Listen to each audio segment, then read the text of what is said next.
যুক্তরাষ্ট্রের নিউ জার্সির আটলান্টিক সিটিতে অনুষ্ঠিত হয়েছে বর্ণাঢ্য বাংলাদেশ মেলা, যেখানে নতুন প্রজন্মের কৃতি শিক্ষার্থীদের সংবর্ধনা দেওয়া হয়েছে। আটলান্টিক কাউন্টি বাংলাদেশ অ্যাসোসিয়েশনের আয়োজনে অনুষ্ঠিত এই মেলায় স্থানীয় প্রশাসনের কর্মকর্তা, মূলধারার রাজনীতিক এবং প্রবাসী বাংলাদেশিদের ব্যাপক উপস্থিতি ছিল।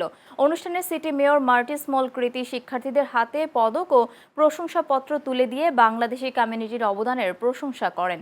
একই সঙ্গে মার্কিন কংগ্রেস ও সিনেটের পক্ষ থেকে পাঠানো বিশেষ সম্মাননাও হস্তান্তর করা হয়। উদ্বোধনী অনুষ্ঠানে প্রবাসে বাংলাদেশের সংস্কৃতি ও ঐতিহ্য ধরে রাখতে এবং সামাজিক কল্যাণের সবাইকে ঐক্যবদ্ধভাবে কাজ করার আহ্বান জানান আয়োজকরা। দিনব্যাপী আয়োজনে ৭৫টিরই বেশি স্টলে বাংলাদেশ, ভারত ও পাকিস্তানের পোশাক, খাবার ও বিভিন্ন পণ্যের সমাহার ছিল। মেলায় সাংস্কৃতিক পরিবেশনাও ছিল দর্শনার্থীদের অন্যতম আকর্ষণ।